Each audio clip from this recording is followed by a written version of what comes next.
Hi everyone, welcome back to Shruti kitchen log. ಹೇಗಿದ್ದೀರಾ ಎಲ್ಲರೂ? I hope ನೀವೆಲ್ಲ ಚೆನ್ನಾಗಿದ್ದೀರಾ. ನಾನು ಕೂಡ ಚೆನ್ನಾಗಿದ್ದೀನಿ. ಇದು ಸಂಡೇ ಲಾಗ್ ಆಗಿರುತ್ತೆ. ಸಂಡೇ ಲಾಗಲ್ಲಿ ಮನೆ ಕೆಲಸ ಎಲ್ಲ ಮುಗಿಸ್ಕೊಂಡು, ಪೂಜೆ ಎಲ್ಲ ಮುಗಿಸ್ಕೊಂಡು ನಾನು ನನ್ನ ಕಿಚನ್ಗೆ ಎಂಟ್ರಿ ಕೊಟ್ಟಿದ್ದೀನಿ. ನನ್ನ ಕಿಚನಲ್ಲಿ ಇವತ್ತು ಸಿಕ್ಕಾಪಟ್ಟೆ ಚೆನ್ನಾಗಿರೋವಂಥ ಸಕ್ಕ ಟೇಸ್ಟಿ ಆಗಿರುವಂಥ ಆಲೂ ಪರೋಟನ ಮಾಡ್ತಾಯಿದ್ದೀನಿ. ಹಾಗೆ ಇದು ನನಗೂ ಮತ್ತು ನನ್ನ ಹಸ್ಬೆಂಡ್ಗೂ ಇಬ್ಬರಿಗೂ ತುಂಬ ಫೇವ್ರೇಟ್ ಆಗಿರುವಂಥ ಡಿಶ್ ಇದು. ಸೊ ಅದನ್ನು ಮಾಡ್ಕೊಳ್ತಾ ಇದ್ದೀನಿ.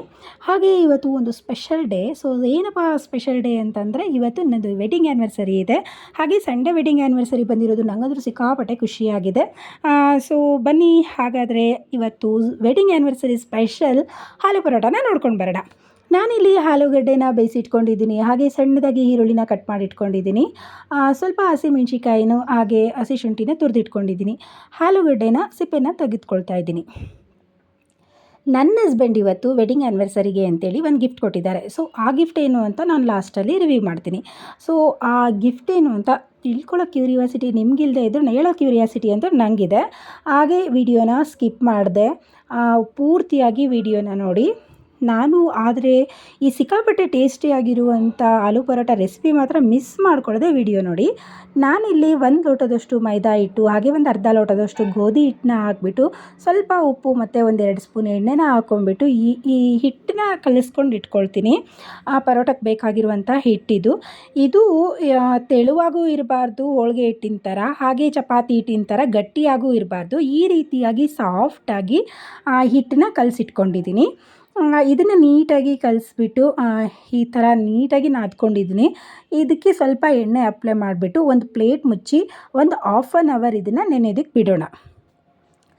ಇದನ್ನು ನೆನೆಯೋದಕ್ಕೆ ಇಟ್ಬಿಟ್ಟು ಇಲ್ಲೇನು ಬೇಯಿಸಿಟ್ಕೊಂಡಿರುವಂಥ ಆಲೂಗಡ್ಡೆನ ನೀಟಾಗಿ ಸ್ಮ್ಯಾಶ್ ಮಾಡ್ಕೊಳ್ಳೋಣ.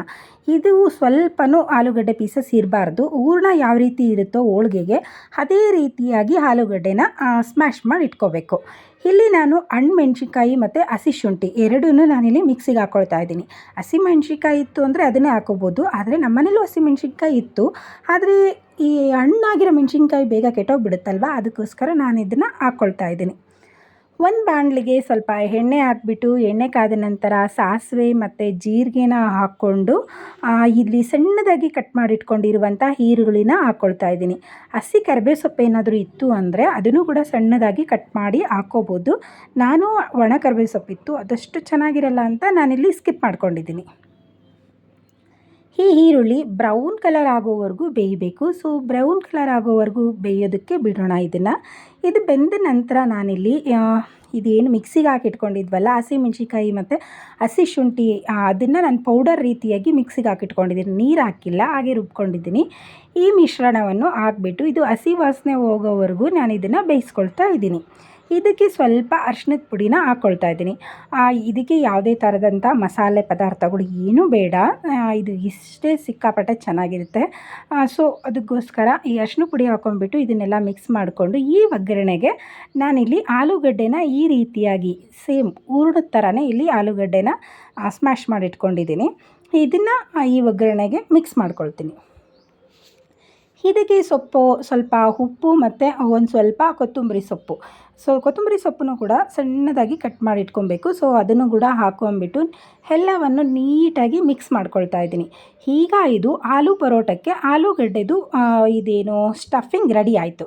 ಸೊ ಸ್ಟಫಿಂಗ್ ರೆಡಿ ಆದಮೇಲೆ ಇವಾಗ ಆಲೂ ಪರೋಟ ಮಾಡೋದೆ. ನೋಡ್ತಾ ಇರ್ಬೋದು ಯಾವ ರೀತಿ ಕಾಣಿಸ್ತಾ ಇದೆ ಅಂತೇಳಿ. ಸಿಕ್ಕಾಪಟ್ಟೆ ಚೆನ್ನಾಗಿದೆ, ಸಖತ್ ಟೇಸ್ಟಿಯಾಗಿದೆ ಕೂಡ ಆಲೂ ಪರೋಟದ್ದು ಸ್ಟಫಿಂಗು. ಇದು ರೆಡಿ ಮಾಡಿಬಿಟ್ಟು ಬನ್ನಿ ಯಾವ ರೀತಿ ಆಲೂ ಪರೋಟನ ಮಾಡೋದು ನೋಡೋಣ. ಇಲ್ಲಿ ಒಂದು ಹೋಳಿಗೆ ಪೇಪರ್ನ ತೊಗೊಂಡಿದ್ದೀನಿ. ಹಾಗೆ ಒಂದು ಸ್ವಲ್ಪ ಹಿಟ್ಟನ್ನ ತೊಗೊಂಡ್ಬಿಟ್ಟು ನೆಂದಿರೋ ಅಂಥ ಹಿಟ್ಟಿದು ಆಲ್ರೆಡಿ. ಇದನ್ನು ಸ್ವಲ್ಪ ಅಗಲವಾಗಿ ಲಟಣಿಗೆಯಲ್ಲಿ ಉದ್ಕೊಳ್ತಾ ಇದ್ದೀನಿ. ನಿಮಗೇನಾದರೂ ಕೈಯಲ್ಲೇ ತುಂಬೋದಕ್ಕೆ ಬಂತು ಅಂದರೆ ಹಾಗೆ ಕೈಯಲ್ಲೇ ತುಂಬ್ಕೋಬೋದು. ಹಾಗೆ ಈ ಸ್ಟಫಿಂಗ್ನ ಸೇಮ್ ಯಾವ ರೀತಿ ಹೂರಣನ ತುಂಬ್ತೀವೋ ಹೋಳಿಗೆಗೆ ಅದೇ ರೀತಿಯಾಗಿ ತುಂಬ್ಕೊಳ್ತಾ ಇದ್ದೀನಿ. ಎಲ್ಲವನ್ನು ನೀಟಾಗಿ ಕವರ್ ಮಾಡಿಟ್ಕೊಂಡ್ಬಿಟ್ಟು ಈ ಹೋಳಿಗೆ ಪೇಪರ್ಗೆ ಸ್ವಲ್ಪ ಎಣ್ಣೆನ ಹಚ್ಕೊಂಡ್ಬಿಟ್ಟು ಇದು ಏನು ಲಟ್ಟಣಿಗೆಯಲ್ಲಿ ತುಂಬ ತೆಳುವಾಗಿ ಸ್ವಲ್ಪ ಅಗಲವಾಗಿ ಅಂದರೆ ದೊಡ್ಡದಾಗಿ ಉದ್ಕೊಳ್ತಾ ಇದ್ದೀನಿ. ನಿಮಗೇನಾದರೂ ಕೈಯಲ್ಲೇ ಅಗಲವಾಗಿ ನೀಟಾಗಿ ತಟ್ಟೋದಕ್ಕೆ ಬಂತು ಅಂದರೆ ನೀವು ಅದರಲ್ಲೇ ತಟ್ಕೋಬೋದು. ನಂಗೆ ಬರೋದಿಲ್ಲಲ್ವ, ಅದಕ್ಕೋಸ್ಕರ ನಾನಿಲ್ಲಿ ಲತುಡಿಲಿ ಉದ್ಕೊಂಡಿದ್ದೀನಿ. ಹಾಗೆ ಹಂಚು ಕಾಯೋದಕ್ಕೆ ಇಟ್ಟಿದ್ದೆ. ಹಂಚು ಆಲ್ರೆಡಿ ಕಾಯ್ತಾ ಇತ್ತು. ಇದೇನು ಮಾಡೋ ಅಷ್ಟರೊಳಗೆ ಹಂಚು ಕೂಡ ಕಾದ್ಬಿಡುತ್ತೆ. ಸೊ ಹಂಚಿಗೆ ಹಾಕ್ಬಿಟ್ಟು ಮಕ್ಕಳದು ಕೂಡ ಎಕ್ಸಾಮ್ ನಡೀತಾ ಇರೋದ್ರಿಂದ ಅವ್ರಿಗೂ ಕೂಡ ಓದ್ಕೊಡೋದಿತ್ತು. ಇದು ಸಂಡೇ ಅಲ್ವಾ, ಸೊ ಸಂಡೇ ನಮಗೆ ಸಿಕ್ಕಾಪಟ್ಟೆ ಟೈಮ್ ಇದ್ದೇ ಇರುತ್ತಲ್ವ, ಮಕ್ಕಳಿಗೆ ಕೂಡ ಓದ್ಕೊಟ್ಕೊಂಡು ಮನೆ ಕೆಲಸ ಎಲ್ಲ ಮುಗಿಸ್ಕೊಂಡು ಸಂಡೇ ಸಂಜೆ ದೇವಸ್ಥಾನಕ್ಕೆ ಹೋಗಬೇಕಿತ್ತು. ಸ್ಪೆಷಲ್ ಡೇ ಅಲ್ವಾ ನನಗಿವತ್ತು, ಅದಕ್ಕೋಸ್ಕರ ದೇವಸ್ಥಾನಕ್ಕೆ ಹೋಗೋಣ ಅಂತ ಹೊರಟಿದ್ವಿ. ಇಲ್ಲಿ ಆಲೂ ಪರೋಟಾನ ಮುಗಿಸ್ಕೊಂಡು ನಾನು ಮಧ್ಯಾಹ್ನಕ್ಕೆ ಜಾಮೂನು ಮತ್ತು ತಿಳಿ ಸಾಂಬಾರು ಅನ್ನ ಮಾಡ್ಕೊಳ್ಳೋಣ ಅಂತ ರೆಡಿ ಮಾಡ್ಕೊಂಡಿದ್ದೆ. ಆಲ್ರೆಡಿ ಜಾಮೂನು ಮಾಡಿಟ್ಟಿದ್ದೆ, ತಿಳಿ ಸಾಂಬಾರೂ ಮಾಡಿಟ್ಟಿದ್ದೆ. ಸೊ ಇಲ್ಲಿ ಮಾಡಬೇಕಾಗಿರುವಂಥದ್ದು ಮಧ್ಯಾಹ್ನ ಟೈಮಲ್ಲಿ ಅನ್ನ ಮಾತ್ರ ಮಾಡ್ಕೋಬೇಕಿತ್ತು, ಅದನ್ನು ನಾನು ಮಾಡ್ಕೊಳ್ತೀನಿ. ಸೊ ಈ ರೀತಿಯಾಗಿ ಆಲೂ ಪರೋಟ ರೆಸಿಪಿ ಮಾತ್ರ ನಾನಿಲ್ಲಿ ವಿಡಿಯೋನ ಅಪ್ಲೋಡ್ ಮಾಡ್ತಾಯಿದ್ದೀನಿ. ಸಿಕ್ಕಾಪಟ್ಟೆ ಟೇಸ್ಟಿಯಾಗಿರುವಂಥ ಆಲೂ ಪರೋಟ ರೆಡಿ ಆಯಿತು. ಇದನ್ನು ನಾನು ತಟ್ಟೆಗೆ ಹಾಕ್ತಿದ್ದಂಗೆ ನೀವು ಇಲ್ಲಿ ನೋಡ್ತಾ ಇರ್ಬೋದು, ನಾನು ಒಂದು ಕೂಡ ತಟ್ಟೆಯಲ್ಲಿ ಇರ್ತಾ ಇರಲಿಲ್ಲ, ಆ ರೀತಿಯಾಗಿ ಖಾಲಿ ಆಗ್ತಾಯಿತ್ತು. ಸೊ ಮೂವರು ತಿಂತಾಯಿದ್ರು. ನಾನು ಇದೊಂದು ವಿಡಿಯೋಗೋಸ್ಕರ ಈ ರೀತಿಯಾಗಿ ಒಂದೇ ಹಂಚಲ್ಲಿ ಬೇಯಿಸ್ತೀನಿ. ಸೊ ಇಲ್ಲ ಅಂದರೆ 2 ಹಂಚು ಇಟ್ಬಿಟ್ಟು 2 ಹಂಚಿಗೂ ಬೇಯಿಸ್ಬಿಡ್ತೀನಿ. ಸೊ ಇದು ಏನಕ್ಕಂದರೆ ಒಂದು ಮೂವರು ಕೂತ್ಕೊಂಡ್ರು ಬೇಗ ಬೇಗ ಬೇಗ ಬೇಗ ಮಾಡಿಕೊಟ್ಬಿಡ್ಬೋದು, ಅದಕ್ಕೋಸ್ಕರ. ಇಲ್ಲ ಅಂದರೆ ಇದು ಬೇಯೋದೇ ಟೈಮ್ ಆಗಿಬಿಡುತ್ತಲ್ವ, ಸೊ ವೆಯ್ಟ್ ಮಾಡ್ಕೊಳ್ತಾ ಕೂತ್ಕೊಳ್ಳೋಕ್ಕಾಗಲ್ಲ. ವಿಡಿಯೋ ಮಾತ್ರ ಇಲ್ಲಿ ಮಾಡ್ಕೊಂಡ್ಬಿಟ್ಟು 2 ಹಂಚು ಬಿಟ್ಟುಬಿಟ್ಟು 2 ಹಂಚಿಗೂ ಕೂಡ ನಾನಿಲ್ಲಿ ಮಾಡ್ಕೊಂಡಿದ್ದೀನಿ. ಹಾಗೆ ಎಲ್ಲ ಆಲೂ ಪರೋಟ ರೆಸಿಪಿ ರೆಡಿ ಆಯಿತು. ತುಂಬಾ ಟೇಸ್ಟಿಯಾಗಿತ್ತು. ಈ ರೀತಿಯಾಗಿ ಆಲೂ ಪರೋಟ ಮಾಡಿಟ್ಕೊಂಡ್ಬಿಟ್ಟು ಸೊ ಮಕ್ಕಳಿಗೆಲ್ಲ ಸ್ವಲ್ಪ ಓದ್ಕೊಟ್ಬಿಟ್ಟು ಮನೆ ಕೆಲಸ ಪೂರ್ತಿಯಾಗಿ ಎಲ್ಲ ಮುಗಿಸ್ಕೊಂಡು ದೇವಸ್ಥಾನಕ್ಕೆ ಹೋಗ್ಬೇಕಿತ್ತಲ್ವ, ಹಾಗೆ ಒಂದು 4:30 ಟೈಮಿಗೆ ನಾನು ಕೂಡ ಮನೆಯಲ್ಲಿ ದೀಪ ಎಲ್ಲ ಹಚ್ಕೊಂಡು, ಸಾಯಂಕಾಲ ಟೈಮಲ್ವ ದೀಪ ಹಚ್ಕೊಂಡು ದೇವಸ್ಥಾನಕ್ಕೆ ರೆಡಿಯಾದೆ. ಹಾಗೆ ಬೆಳಗ್ಗೆ ಪೂಜೆ ಎಲ್ಲ ಮುಗಿಸ್ಕೊಂಡಿದ್ದರಿಂದ ಸಾಯಂಕಾಲ ಸ್ವಲ್ಪ ದೀಪ ಮಾತ್ರ ಹಚ್ಚಿ ರೆಡಿ ಆಗ್ತಾಯಿದ್ದೆ. ಸಿಂಪಲಾಗಿ ಒಂದು ಸೀರೆ ಉಟ್ಕೊಂಡ್ಬಿಟ್ಟು ರೆಡಿ ಆಗಿದ್ದೀನಿ. ಹಾಗೆಯೇ ಸ್ವಲ್ಪ ಶಾಪಿಂಗ್ ಮಾಲ್ಗೆಲ್ಲ ಹೋದ್ವಿ, ಅಂದರೆ ವಿಶಾಲ್ ಮಾರ್ಟ್, ಜುಡಿಯೋ ಅದೆಲ್ಲ ಹೋಗ್ಬಿಟ್ಟು ಸ್ವಲ್ಪ ಶಾಪಿಂಗ್ ಕೂಡ ಮಾಡ್ಕೊಂಡ್ವಿ. ಯಾಕಂದರೆ ಯುಗಾದಿ ಹಬ್ಬ ಕೂಡ ಬಂದಿದೆ ಅಲ್ವಾ, ಯುಗಾದಿ ಹಬ್ಬಕ್ಕೆ ಸ್ವಲ್ಪ ಬಟ್ಟೆ ತೊಗೊಳೋದಿತ್ತು. ಆ ಬಟ್ಟೆ ಎಲ್ಲ ತೊಗೊಂಡ್ಬಿಟ್ಟು ಎಲ್ಲ ಒಂದು 9 ಗಂಟೆ ಅಷ್ಟೊತ್ತಿಗೆ ಬಂದ್ವಿ ರಾತ್ರಿ. ಹಾಗೆ ಡಿನ್ನರ್ ಕೂಡ ಅಲ್ಲೇ ಹೊರಗಡೆನೇ ಮುಗಿಸ್ಕೊಂಡು ಬಂದ್ವಿ ಡಾಬಾದಲ್ಲಿ. ನನ್ನ ಹಸ್ಬೆಂಡು ಗಿಫ್ಟ್ ಕೊಡ್ತಾಯಿದ್ರು. ಸೊ ಅವರಿಗಂತೂ ನಾವು ವೀಡಿಯೋ ಮಾಡ್ತಿರೋದೇ ಗೊತ್ತಿಲ್ಲ, ಅವರಂತೂ ಶಾಕ್ ಆಗಿಬಿಟ್ರು, ಏನಿದೆಲ್ಲ ಮಾಡ್ತೀರಾ ಅಂತೇಳಿ.